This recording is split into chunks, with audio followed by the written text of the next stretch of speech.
अनुग्रहित और सुंदर सुबह में परमेश्वर के अति पवित्र नाम की महिमा करते हुए योएल की पुस्तक 2 अध्याय का 21वें वाक्य की तरफ आपके ध्यान को ले जाएं। यहाँ इस तरह लिखा गया है कि हे देश, तू मत डर, तू मगन हो और आनंद कर, क्योंकि यहोवा ने बड़े बड़े काम किए हैं। अनुग्रहित वचन के आधार पर बड़े बड़े कार्य विषय पर मनन करने के लिए परमेश्वर में समर्पित हो जाएं। परमेश्वर के कार्य परमेश्वर के समान ही बड़े हैं। सीमित मनुष्य सीमा रहित परमेश्वर को पूर्ण रूप से नहीं समझ सकता। परमेश्वर सर्वज्ञानी, सर्वशक्तिमान और सभी जगह व्याप्त है। He is an omniscient, omnipotent, omnipresent God।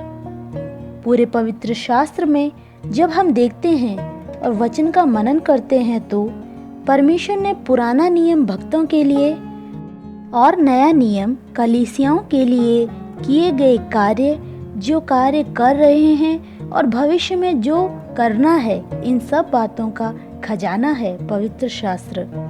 मूसा के नेतृत्व में परमेश्वर इज़राइल बच्चों को लाल समुद्र को 2 भाग कर सूखी भूमि पर पैदल चलाकर दूसरी तरफ ले आया तो वे परमेश्वर के गीत गाकर आराधना करते हैं। निर्गमन की पुस्तक 15 अध्याय का 11वें वाक्य में इस तरह वे गा रहे हैं कि हे यहोवा, देवताओं में तेरे तुल्य कौन है? तू तो पवित्रता के कारण महाप्रतापी और अपनी स्तुति करने वालों के भय के योग्य और आश्चर्य कर्म का करता है। मिस्र में जब लोगों ने दासत्व की अवस्था में दुखी होकर परमेश्वर को पुकारा तो परमेश्वर को उन पर दया आई और मिस्र में बड़े बड़े कार्य कर मिस्र से बहुत सी आशाओं के साथ कनान देश की तरफ अपनी यात्रा को शुरू किया। तब फिरौन की ताकत ने उन्हें नहीं छोड़ा और वे उनका पीछा कर रहे थे।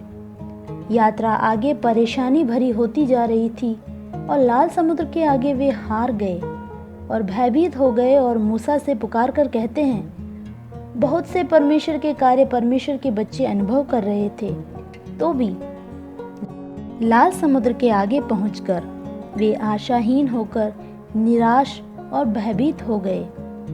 वे तब मूसा उनसे कहता है, भयभीत ना हो, परमेश्वर हमारे लिए युद्ध करेगा।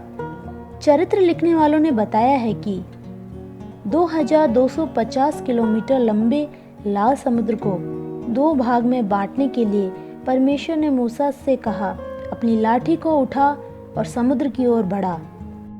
यदि मूसा ने उस समय इतनी गहराई वाला ये समुद्र अपनी लाठी से किस तरह ये 2 भागों में बटेगा ऐसा सोचा होता तो उनकी निराशा में वे डूब जाते।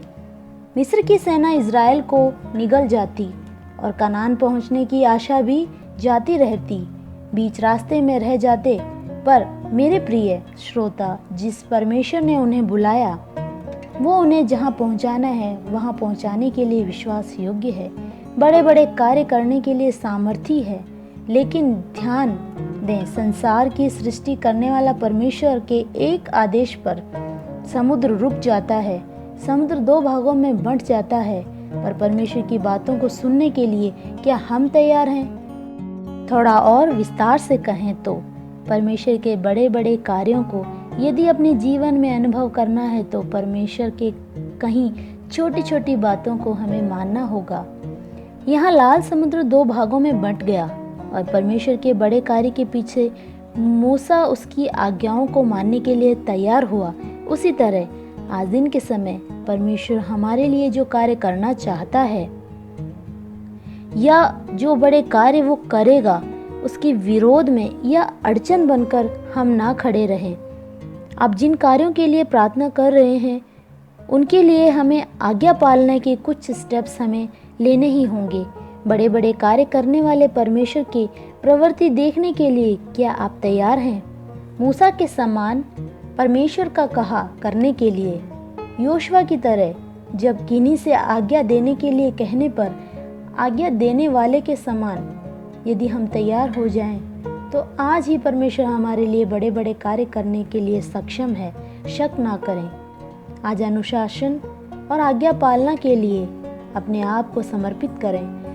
परमेश्वर आपके लिए, आपके सामने कुछ दरवाजे और रास्ते खोल के दे। शत्रु का संहार करने वाले परमेश्वर की कृपा प्रदान करें। कुछ भौतिक आशीषें, आत्मिक अनुग्रह प्राप्त करने के लिए परमेश्वर कृपा करे। सभी मनुष्यों की दृष्टि में आप एक अद्भुत सृष्टि में बदल जाओगे। परमेश्वर का कहा माने। पवित्र पिता, आप हमें एक छोटी बात जो कहते हैं वो उस रीति से बिना किसी फेर बदल के करने की कृपा आप हमें दें। आप जो हमारे लिए बड़े कार्य करने वाले हैं उनकी पूर्ति यीशु मसीह के नाम में संभव हो। यीशु के नाम में आमीन।